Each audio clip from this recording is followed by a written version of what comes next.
ఆంధ్ర తెలంగాణలో తక్కువ ఫీజులతో high quality results ఇస్తున్న ఏకైక సంస్థ తిరుమల్ ఐఏఎస్ ఇన్స్టిట్యూట్. కరోనాను ప్రపంచం మీద కుదిలి జనజీవనాన్ని అస్తవ్యస్తం చేసిన చైనా దేశంలో మళ్లీ ఇప్పుడు కొత్త వైరస్ వ్యాప్తి మొదలైంది. అదే హెచ్ఎంపీవీ.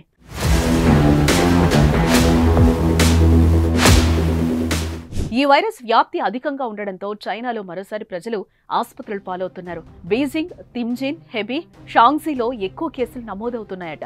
అయితే కరోనా సమయంలో మరణాలు, కేసుల సంఖ్యలు దాచి నాటకాలు ఆడి భారీ ప్రాణ నష్టానికి కారణమైన జిత్తులమారి చైనా హెచ్ఎంపీవీ విషయంలో అదే తరహాను, తీరును, నిర్లక్ష్యాన్ని ప్రవర్తిస్తోంది. తమ దేశంలో ప్రతి శీతాకాలంలో ఇలాంటి ఇన్ఫెక్షన్స్ సర్వసాధారణమని, ఎవరూ భయపడనక్కర్లేదని, తమ దేశంలో పర్యటించొచ్చని కబుర్లు చెప్తోంది. ఇప్పటి వరకు ఎన్ని కేసులు నమోదయ్యాయో చైనా డేటా రిలీజ్ చేయలేదు. కోవిడ్ తొలినాళ్లలో కూడా ఇవే మాటలతో ప్రపంచాన్ని చైనా మభ్యపెట్టిన విషయం మనకు తెలిసిందే. తర్వాత ఏం జరిగిందో కూడా మనం చూసాం. అందుకే చైనా మాటలను నమ్మని ఇతర దేశాలు ముందుగానే అప్రమత్తమవుతున్నాయి. అక్కడి పరిస్థితి దారుణంగా ఉన్నట్టు అంచనాలకు వచ్చాయి. కరోనా అనుభవాల దృష్ట్యా తగు జాగ్రత్తలు పాటిస్తున్నాయి. WHO కూడా చైనాలో పరిస్థితుల గురించి ఎప్పటికప్పుడు ఆరా తీస్తోంది. చైనాలో హెచ్ఎంపీవీ వైరస్ కేసులు పెరుగుతూ ఉండడంపై భారత్ సైతం అలర్ట్ అయింది. Directorate general of health services అధ్యక్షతన శనివారం జాయింట్ మానిటరింగ్ గ్రూప్ సమావేశం అయితే నిర్వహించారు.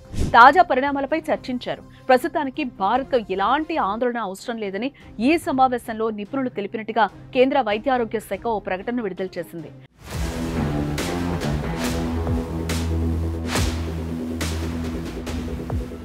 ముందస్తు చర్యల్లో భాగంగా ఇప్పటికే పలు చోట్ల ఆర్ఎస్ఐ, హెచ్ఎంపీవీ వంటి పరీక్షలు చేస్తున్నట్లుగా ఆరోగ్య శాఖ వెల్లడించింది. ఒకవేళ శ్వాసకోశ వ్యాధులు అనుకోకుండా పెరిగినా ఎదుర్కొనేందుకు సిద్ధంగా ఉన్నట్లుగా కూడా తెలిపింది. హెచ్ఎంపీవీ కరోనా లాగా చాలా డేంజరస్ వైరసే. ఈ వైరస్ లక్షణాలు కూడా ఫ్లూ, ఇతర శ్వాసకోశ ఇన్ఫెక్షన్ల మాదిరిగానే ఉంటాయని వైద్య నిపుణులు వెల్లడిస్తున్నారు.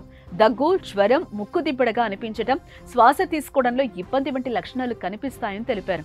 వైరస్ తీవ్రత ఎక్కువగా ఉన్న వారిలో బ్రాంకైటిస్, నిమోనియాకు దారితీసే అవకాశం ఉంటుందని కూడా అంటున్నారు. వ్యాధి లక్షణాలు బయటకు కనిపించకుండా 3 నుంచి 6 రోజులు పడుతుందని చెప్తున్నారు. ముఖ్యంగా చిన్నారులు, వృద్ధులు, రోగనిరోధక శక్తి తక్కువగా ఉన్నవారు ఈ వైరస్ బారిన పడే అవకాశాలున్నాయని నిపుణులు చెప్తున్నారు. జలుబు, ఫ్లూ లక్షణాలు కలిగి ఉన్నవారు తగిన జాగ్రత్తలు పాటించాలంటున్నారు. తుమ్ములు, దగ్గు వచ్చినప్పుడు చేతి రుమాలు లేదా టిష్యూ పేపర్ను అడ్డు పెట్టుకోవాలని, చేతులను తరచూ సబ్బుతో శుభ్రం చేసుకోవాలని కూడా అంటున్నారు.